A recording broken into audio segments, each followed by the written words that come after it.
এই যে একটু আগেই যে ছেলেটার সঙ্গে সম্পর্ক বিচ্ছেদ করে আসলাম, ও আমার প্রেমিক ছিল। আমার প্রেমিক, যে কিনা অফিস পলিটিক্স নিয়ে অকথ্য ভাষায় গালাগালি থেকে শুরু করে স্টক মার্কেটের ওঠাপড়া সবই ছিল তার কথা বলার বিষয়।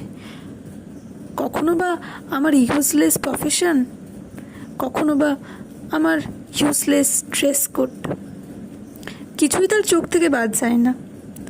ঠিক কতটা লিপস্টিক ডিপ করে পরলে আমাকে বাজারই লাগে, সে সবই আমি শুনে শুনে অভ্যস্ত। তা বলে তাকে খারাপ ভাববেন না। পর মুহূর্তেই তার কাছ থেকে শুনি কত প্রেমের কথা, আমাকে নিয়ে তার দেখা হাজারো স্বপ্নের কথা। নার্ভের উপর নিয়ন্ত্রণটা আমার বরাবরই ভালো, আর এটা ওই সব থেকে ভালো জানতো। যেটা জানতো না সেটা হলো আমার সঠিক সময়ে সঠিক সিদ্ধান্ত নেওয়ার ক্ষমতার কথা।